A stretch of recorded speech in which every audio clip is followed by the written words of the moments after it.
You're in Canton, yes. Magazine news shows, whatever you want to call them now, right? She's kind of the producer. There he is. Yes. Come in.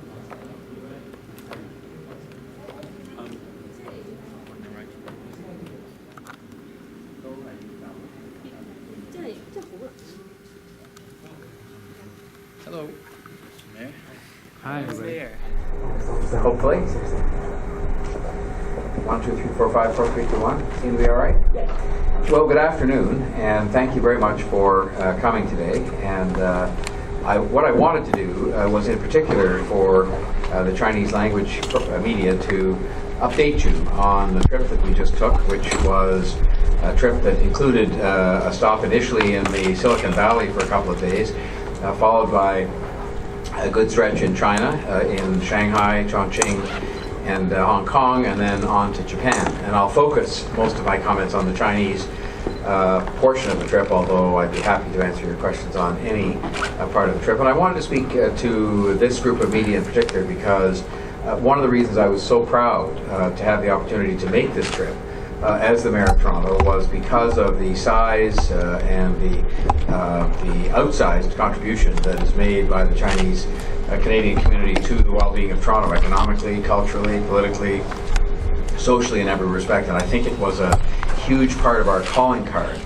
as we made this trip to attract investment, to attract jobs to Toronto, to forge new and stronger relationships. A huge part of our calling card was the fact that we have in the city today, resident here, hundreds of thousands of people whose background is Chinese, whether they were born there, and if you added in second-generation people, you would have even more. In Hong Kong, of course, we were also able to say that there were quite literally hundreds of thousands of Canadians living there. And I think this is an opportunity, as between Hong Kong as one part of China, but also the other parts we visited, an opportunity for really building durable, significant relationships.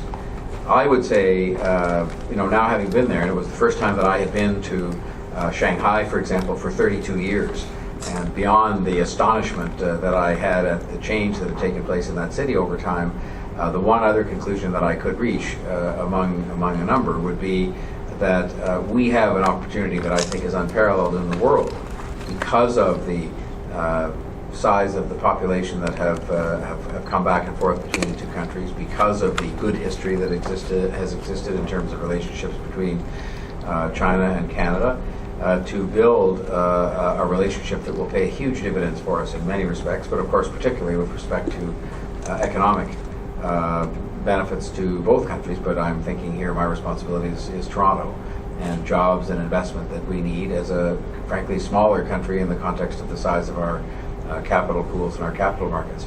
I think people often don't focus on the fact in this city that Canada is our second largest trading partner, and that is added to the huge cultural ties that exist because of the very substantial populations that exist at both ends. We have not had a mayor of Toronto that has visited China since 2008, and I thought it was way past time, given the importance of the relationship in every respect, cultural, economic, and otherwise, for the Mayor of Toronto to make such a visit. I also learned, and it was something I didn't know before, although I've been told about it, in fact, quite jokingly, the Mayor of Cambridge, Ontario, who's visited China a number of times, said to me, well, you'll be surprised when you get over there, mayors are actually treated with respect over there. And I think he was distinguishing between that and the treatment that mayors get here, but I don't find that disrespectful. But there's no question that the mayor-to-mayor relationship seems, in the context of Chinese cities, perhaps to mean a little bit more, and that my discussions with the mayor of Shanghai and the mayor of Chongqing and so on were hugely important as a means of trying to strengthen and broaden the relationships that exist between the cities and between different parts of those cities, whether it be the governments themselves or whether it be the business communities. We also, of course, beyond meetings with mayors and government officials, saw a great many businesses. And again, I think a lot of Torontonians would not necessarily understand the size and the scale and the sophistication of some of these companies in China today, which we would dearly love to see invest, either for the first time or invest more in Toronto. In the category of invest more, we have a company like Greenland, I mean, this is a global conglomerate that focuses on real estate but has many other kinds of activities. And I was thrilled at the fact that we solidified and saw signed in our presence with them this agreement that will cause Canadian and Toronto food products to be able to be made available in the higher-end grocery stores that Greenland operates in China. I thought during the trip and during the ceremony of that signing about some food product manufacturer here in Toronto presently selling into maybe a market of Southern Ontario, maybe the rest of Canada, maybe a little bit of the United States, suddenly having access to a market in China thanks to this Greenland agreement of a couple of 100 million people, and what that could do for businesses here that are medium-sized in terms of expanding their horizons, creating more jobs here, and so on.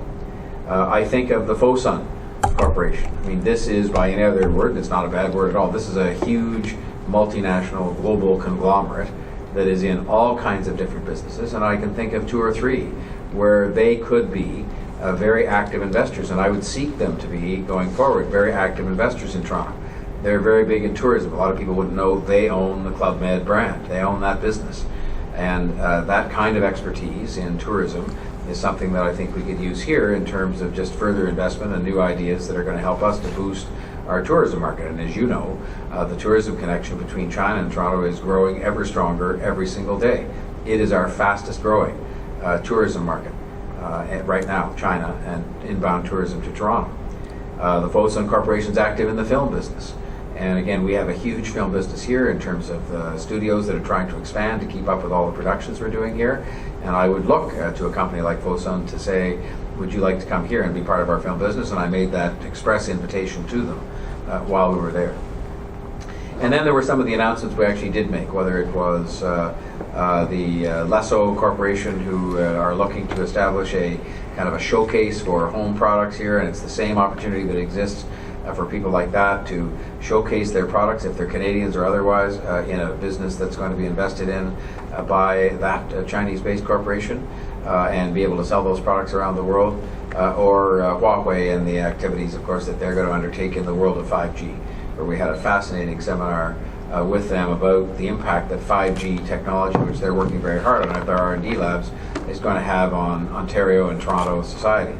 And they already have, as you know, hundreds of jobs located in the province of Ontario. I want them to establish a much bigger presence here in the city of Toronto. And so I'm happy to discuss other meetings and other examples. We had university-to-university agreements that were signed to do research and development work and to cooperate. We had a renewal of our cooperative agreements with Chongqing. We had the seeds planted of agreements that we might have with Shanghai and, for that matter, Tokyo. There are various rules that exist about how many different sister city relationships there can be. And so I said to the mayor of Shanghai that while they are already a sister city with Montreal, maybe we can explore being a brother city or a cousin city or an uncle city. But I think the bottom line is that given that the mayor of Shanghai and myself agreed that we are both the respective talent capitals of our 2 countries, that it would be sensible for us to have some kind of an agreement to work together going forward as a result of this visit that we've just made. So, in the end, I am a strong believer that these trips are very necessary to the development of stronger and more prosperous relationships between any 2 countries, but in particular between one where there's the foundation of such a strong relationship already, namely China and Toronto in particular. But that's subject to 2 conditions. One is you have to follow up and actually do something about these relationships. You have to follow up on every meeting you had. You have to make sure that you roll out the welcome mat and make sure it's apparent to every one of these companies we saw. And there are meetings taking place in my office today, as there have been earlier this week, to make sure we do exactly that. There is no meeting we had that will not be followed by an aggressive follow-up, so that we can say you are welcome here. We want to explore every possibility for you to invest and create jobs here, and for us to sell our products into China, for that matter, because I think that's what I was sent there to do. The same is true of the cooperative agreements between the cities and between things like the universities. So I think that's very apparent. And the second thing, and I made one conditional on the other, I was very candid with these mayors, and I think they enjoyed my candor, and I said to them, I will not be coming back for simply birthday parties or anniversary celebrations or signing papers. I'll be coming back because we have tangible achievements that we've found together, jobs and investment at both ends, more cooperation, real progress on building a much stronger and deeper relationship. And so I promised them I would come back, but it would only be once we had achieved those things. And in my case, I hope that can be done within the next couple of years, because I think you again gain some benefit from the people you're trying to deal with and be partners with if you come often and you don't sort of just show up once in a blue moon. And so I think having the time period elapsed between 2008 and 2016 without a mayor of Toronto being in China was too long, and I would look not to see that time period repeated before my next visit, because I hope to continue to be the mayor for 6.5 more years after this, one more term after this one, but the voters will obviously get to decide that. So I'll stop there, and that just gives you a little bit of an outline of what we did. But if you want to ask more particular questions about the trip or individual parts of it or other comments that I have, I'm at your disposal. So Mayor, what impressed you most during your trip? Well, there were three things that I was particularly impressed by in terms of things that I saw in China that were either different from what I'd seen many years ago when I was there, or just things I hadn't seen at all before. I would have to say that first and foremost was the incredibly dynamic nature of the cities there. They're big, they're bigger than Toronto, but they work. I said when I was in Chongqing, the notion that you would have a city of 30 million people that would actually function and work well is something we would find hard to contemplate here, because I know we have our challenges making a city of just under 3 million people work in terms of traffic congestion and all the different things you have to confront when you're trying to run a big city. Secondly, I was incredibly struck by the excellence in building design.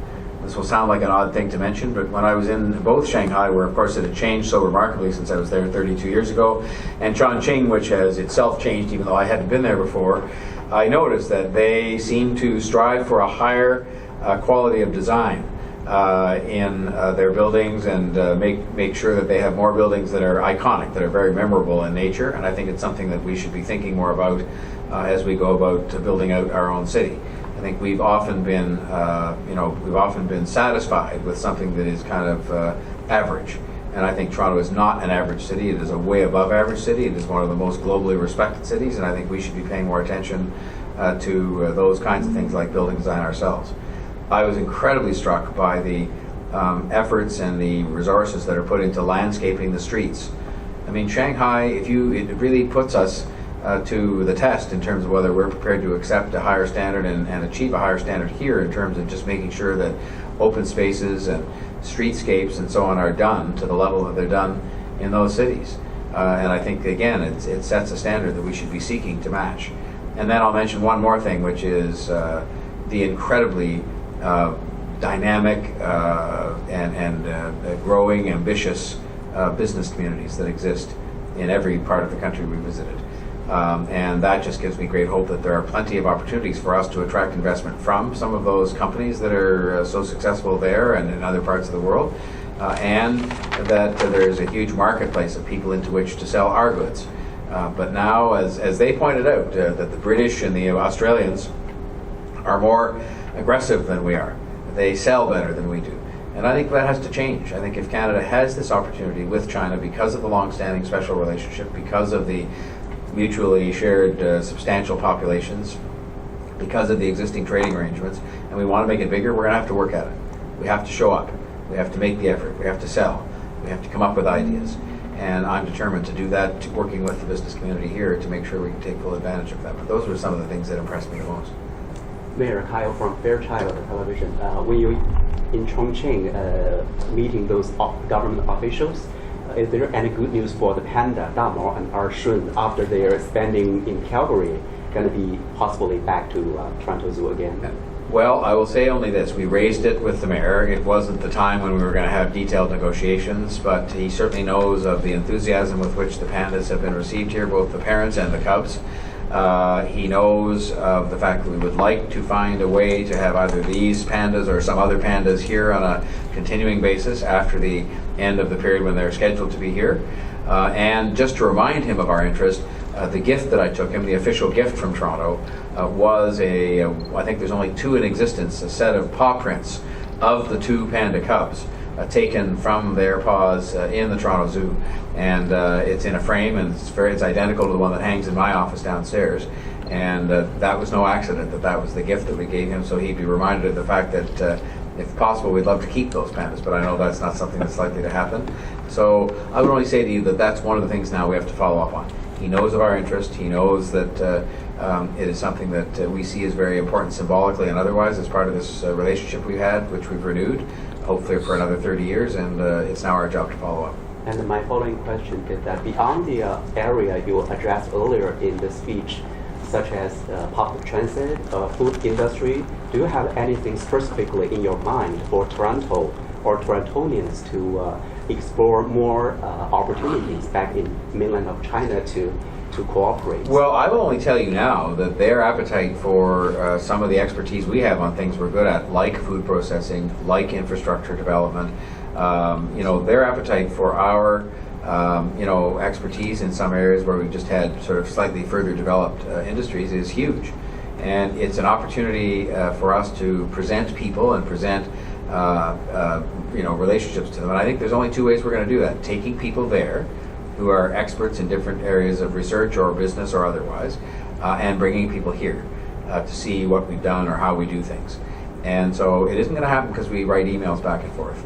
A lot of it's going to be about relationships. And so I want to take the dossier of relationships that we sort of explored while we were there. I want to go to Greenland and say, well, this is a good start to have this food distribution business that's headquartered here in the GTA. But there are many more things they can do. I'm happy at the fact that they have made a major investment in one condominium hotel development in downtown Toronto. But they're a real estate company that is of such a scale that I'd love to see them do much more. And invest, say, in some of the redevelopment of our portlands. And we discussed that with 2 or 3 real estate companies in Hong Kong and in Shanghai, that they might come and be part of this massive redevelopment we have to do that's going to cost billions of dollars. I would love to see some of the transit expertise that I saw evidence in Chongqing. People may not say, well, Chongqing is a big transit capital compared to, say, Hong Kong, but they've put in place a monorail system which has been built in a relatively short period of time. It is cheaper construction than other forms of transit. It leaves a smaller footprint, and it is quiet and environmentally very sound. And so, why wouldn't we want to at least explore whether there's any application for that in Toronto? And so I just think there's 100 things for us to be exploring, and that's what they're in my office right now, putting lists together to follow up on each and every one of these items and make sure that we don't leave any stone unturned in terms of opportunities for us to sell goods and expertise and services to the Chinese market, and in turn for them to sell things to us, and more particularly to invest here in Toronto and create jobs here where I think they can make money and do very well. Mr. Mayor, it's being considered that Toronto is going to bid for the World Expo in 2025. Again, you have been to Shanghai and Tokyo, who are either the city who hosted the expo, who are expecting to have that now. So do you have the exchange with the 2 cities in this respect? I didn't ask anything in Tokyo about that because, in the event we decided to put in a bid, they would be our competitors. So I didn't want to sort of embarrass them because I think they probably read that we're thinking about bidding. I did ask the mayor of Shanghai about it and about their experience, and he was nothing but positive about it.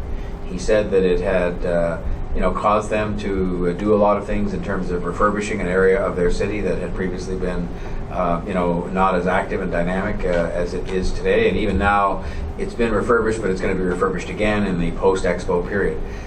He did, point out to me that obviously the big question that you have to have answered before you can bid is, how are you going to pay for it all? And so that is something which we have to explore very actively in this country. I received a report, as you may know, and if you haven't seen it, we'd be happy to get you a copy of it, in February, written by a group of people who I asked to give us a checklist or a kind of a framework within which you could make decisions as to whether to bid on Olympics or expos or other kinds of international events, because you can't bid on them all. And so right now the task in front of us in terms of the expo bid, a possible expo bid, is to look at that checklist and go through it and see what the answers are to the questions that are posed. And the very first question at the top of the list of that checklist are the federal and provincial governments on side with this, both in terms of supporting it, but also in terms of their financial support. And so that is a question that we're pursuing right now to sort of determine what level of interest they have. And after that is pursued, that would be a big factor in deciding whether we would proceed ahead, even with additional extensive research on what's involved in putting in a bid. But as you know, Kristen Wong-Tam, the councillor, and a number of other people who have joined her have a keen interest in doing this. And I don't want to discourage them, but I just say that we're going to go about it in a very businesslike, methodical way and make the decision based on common sense and facts. And even the mayor of Shanghai, as much as he said that the expo had been extremely positive for them, he also emphasized that it has to be sort of done in a businesslike way, especially as regards the money. In China, in Shanghai, right? What kind of? I'm sorry, what kind of sale? You said you saw the produce usually sell in Canada. Now sell in. No, what I said was it was in Shanghai that we signed the agreement with the Greenland Group, where they're going to open here kind of a facility that is meant to allow Canadian food producers to come and make their products available, and they will in turn then, the Greenland Group, make those products available in the Chinese market through their upscale grocery stores that they have. And they intend, they told me, the Greenland Group, when they opened this business, to basically issue an open invitation to Canadian food product manufacturers to say, if you have something you produce here that is not available in the Chinese market, we will make it easy for you to make that product available in the Chinese market by using this distribution center and then sending the product off to China. And so I can't specify which products will fall into that category, but I'm sure there are many things we produce here that are things that the manufacturers would love to have made available in China, and that Chinese consumers would love to have the opportunity to buy in those stores. So you can give us one sample? No, not right now, but I mean, I just think of lots of different things we enjoy to eat over here that probably Chinese consumers would love to eat, and I haven't talked to anybody who, because the thing isn't, you know, it isn't here yet, but once it is here, I can imagine there'll be a lineup of Canadian food producers who will want to have their products put on sale in the Chinese market, and it'll be immensely beneficial to them. So I need to travel with the CC vessel. I would like to see, like, after visiting all the transit system in Tokyo, Hong Kong, and Toronto, is there anything in your mind that we can, you know, learn from them to make our system more efficient and, you know, accommodate more people, you know, less problem or well developed all over the city? Definitely, and I said some comments to the English language press the other day about this. The first lesson that I learned is that in each of those cases, Chongqing, Shanghai, Tokyo, Hong Kong, there has been extensive involvement of the private sector in building, in some cases operating, transit systems. And here, we have a fear of that. It's a kind of a, I'm not sure when I say it's a fear, I think that's the right word. We somehow believe that if you had the private sector taking a greater role with all of their money and all of their ingenuity, that this would be a bad thing for consumers. I believe, subject to appropriate regulation of fares, you know, so that it doesn't get too expensive, there's nothing but a benefit to be achieved by at least asking people in the private sector what they could do to help us build more transit faster. I look at the experience of MTR, I look at the experience of Japan Rail, and what they've been able to do in those cities to build you know, incredibly extensive transit systems way beyond what we have. And I say to myself, why wouldn't you want to sort of take advantage of some of the expertise and some of the experience they've had to see if we could do more faster here in Toronto? One of the things they've done as part of that partnership with the private sector is to take much greater advantage of development opportunities that exist above and around subway stations. And I think, again, it's something we have failed to do here. If you look at intersections like Eglinton and Yonge, or Davisville and Yonge, just to pick two right in the middle of the city, where the Transit Commission here, the TTC, owns huge pieces of land. And in both cases, they've sat relatively undeveloped all these years, when in fact what we could have done is allow for appropriate development. Nothing, it doesn't have to be something that's overpowering, but allowed for appropriate development to take place to the benefit of the Transit Commission, the TTC, who would have got some of the money from that, and be able to put that money to building more transit. But we haven't done any of that. Even when I was in London, I saw that some of the developers there were asked to build stations underground that were connected to their development, so that's very beneficial to them. But they paid for the stations, and that took that cost away from the taxpayers. So I learned a lot, and I learned a lot about the efficient administration of those systems. And I think, again, there are things we could learn from the incredibly sort of efficient way in which those systems are run. The incredibly active, economically active nature of the stations, where there's a lot of retail activity and things that cause people not just to go and catch a train, but also to buy something and shop and so on.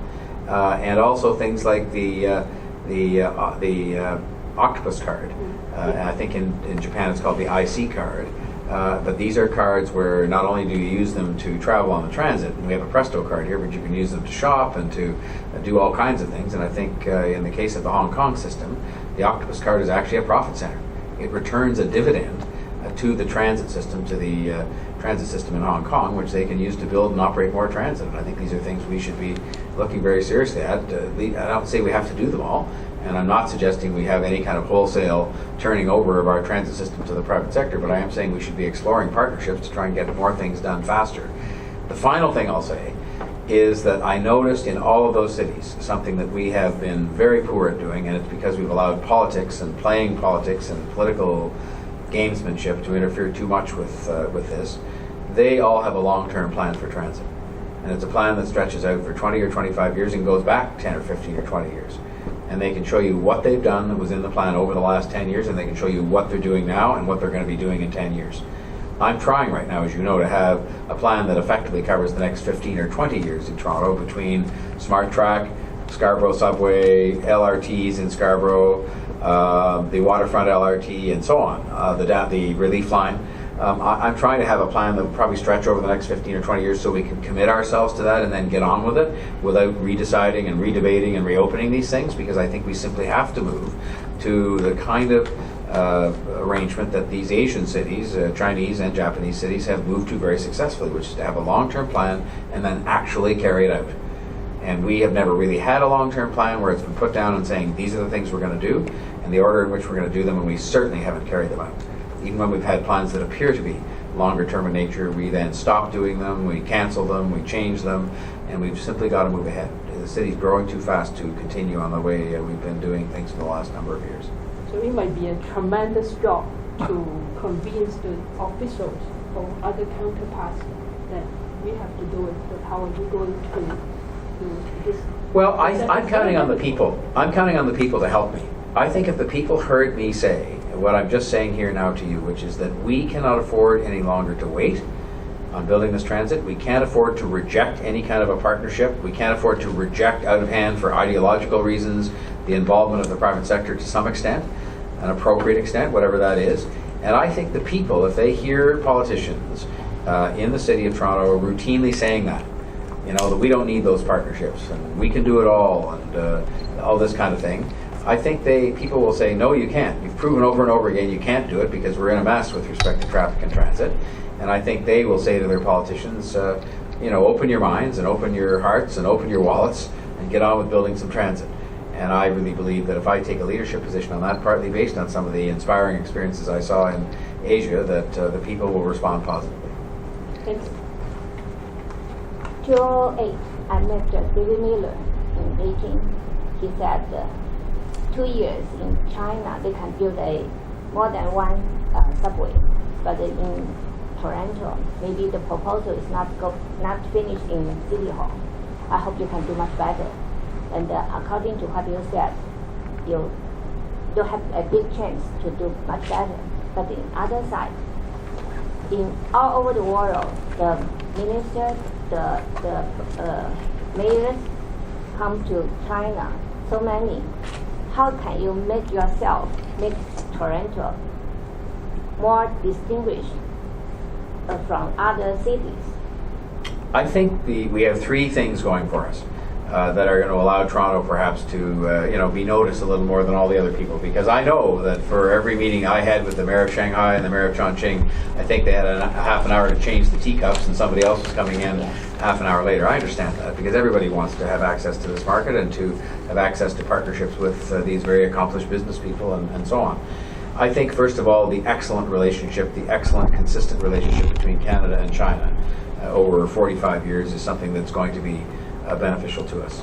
I think, secondly, that while we may not have the very biggest Chinese population, for example, living in Toronto, we have a very big one relative to world standards.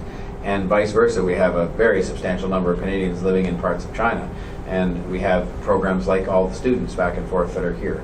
And I think that is going to stand us in good stead. And I think thirdly, the relationships that do exist that make China our second largest trading partner are relationships that are working well, whether they're in financial services or in food processing or in natural resources. These are relationships that are working well. And I think those three things, plus one thing I discovered is that the Chinese people that I was exposed to, that I met, do know of Toronto as being a very forward-looking, a very embracing, very accepting city. They know of our diversity, and I think they see us as being different than some of the other cities that are coming to call. And I think that has heightened their interest in using this as a place where they can use it safely and in a stable way as a gateway for all of North America. They would feel more comfortable coming to a place like this, which they know is a gateway to the world. It's a gateway to Europe. I sold this as part of what we have to say for ourselves. We are part of the European Free Trade Agreement. We are part of the North American Free Trade Agreement. We're going to be part of TPP, and that it makes us sitting right in the center of all that, geographically and otherwise, a place with a huge Chinese population, a talented workforce, and so on, a place that's unique, because we're in all those different arrangements, and we have a huge Chinese population, which means there's already many relationships back and forth, and we have a highly educated, talented workforce. And I think that that story does set us apart from, Atlanta can't say it's part of the European Free Trade Agreement. Cities in Australia can say they're closer than Canada is, but they can't say they're part of the North American Free Trade Agreement. And so I think there are lots of things we have going for ourselves that will be immensely beneficial as we try to build this relationship. Mr. Mayor, just a follow-up question. Public transit is such a big and hot topic in our city of Toronto now, and you mentioned just now that we need more involvement of the public, the private sector to involved. When you are talking about this, is that you are talking about infrastructure investment or operation of the transit system? Or? I am saying, and I don't want to be misunderstood on this, but I am saying in terms of considering any alternative at all, I would consider it. And considering doesn't mean you have to do it or that you do it. But if you said to me, would I love to see some people from the MTR in Hong Kong come over here and take a look at our transit system and say, boy, we'd sure be interested in doing this or doing that to help you to build a better transit system faster that could serve more people. I'm not going to say, well, I'm not going to speak to you because you're not from here or because you're a private company traded on the Hong Kong Stock Exchange. I'm going to say, well, tell me, about how you would do that, and tell me about, how that fits into our transit plans. I just think that we've got infrastructure investors right here, some of our biggest pension funds, who will tell you that they're investing in airports and subway systems and railways and so on all around the world. The only place they're not investing is here. And it's insanity, because we sort of somehow said, well, we only would sort of think it all has to be done by the government all the time, subject to the same old rules. And I'd say, well, some of that's worked well for us. There have been parts of our transit system that have worked very well, and I want to build on that. And I want to maintain a strong, public transit system that is run by the government. But I think that the notion that we might invite in partners to help us build a system faster and better doesn't scare me, to at least consider it. And I think anybody who would rule those things out before they've even thought about them is not, thinking of the best interests of Toronto in terms of getting our transit system built faster and better. Hey, any timeline for your next China trip? No, if I had to guess at a time that would be productive, just so you know what I said to some of the other English language media who said to me, well, when is the time to judge this trip in terms of exactly how many jobs and how many contracts and how many relationships? And I said, I thought in about a year. I think that, like anything else when you're trying to sell something, rarely do you walk into the room, whatever it is you're trying to sell, whether it's a city or a product, and make the sale the first instant you shake hands with the people you're meeting. And so I think that given we haven't been to China since 2008, we've gone there, we had a whole bunch of meetings, we met a whole lot of people, we're going to follow up on all these relationships. And I was confident in saying to some of your colleagues in the English language media that I am very confident a year from today I will be able to sit right here, which I'm quite happy to do with you, and discuss all of the things that did come to fruition, the investments that were made, the jobs that did come as a result of that, the sales that we did make to China. Because I just know from all the discussions that I took part in that these people are very interested in doing business with us. They needed to see the mayor, among other people, to show up and say, we really are interested, we will help you when you get here.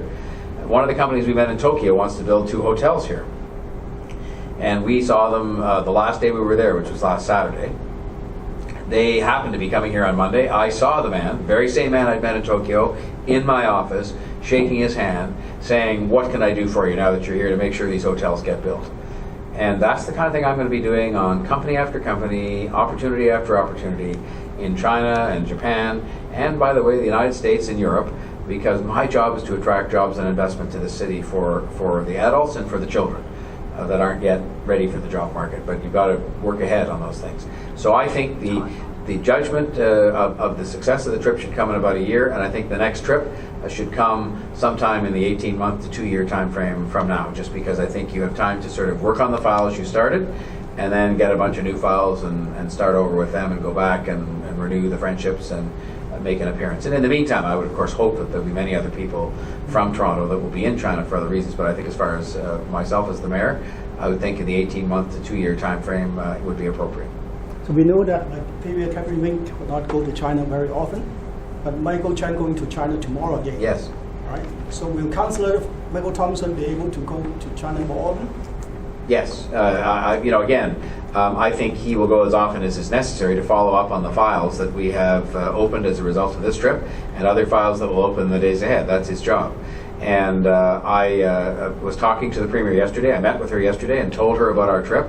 And I told her actually how helpful it was that she had been in China 4 or 5 months ago and had visited some of the same places we visited, and then I came as the mayor of Toronto after that, because she referred to it in her press conference yesterday and said, well, there was some overlap, and she meant that in a positive way, and I clarified that with the press afterwards. I said, you know, when she said overlap, she didn't mean that this was somehow a duplication that was a bad thing. She meant that it was good for Toronto and good for Ontario that the Premier showed up, and then a few months later the Mayor of Toronto showed up to say, we are really interested in doing business with you.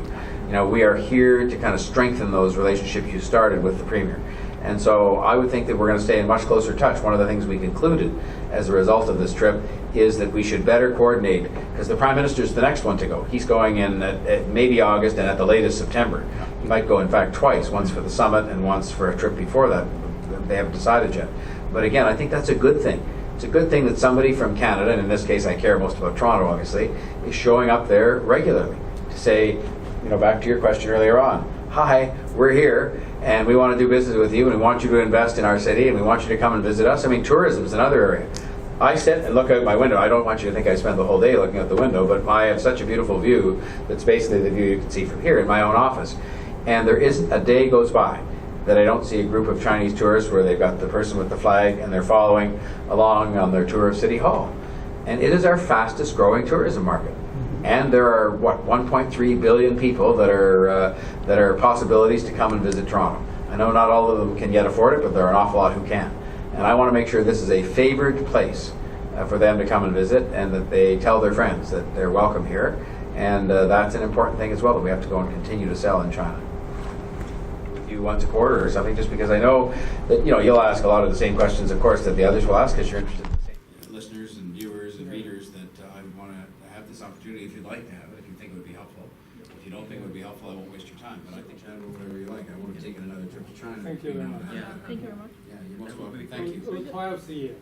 Pardon me? 12th a year. That's fine. And you know what else? I want to say thank you. And Alex, you and help me a bit, because my Chinese isn't so good, as you probably know. It's non-existent. But he helped me a lot to make sure that we stayed in touch with you during the Chinese, but because they were Torontonians, and if they looked at your newspapers and TV and listened to your radio stations, I wanted to make sure they knew what I was doing on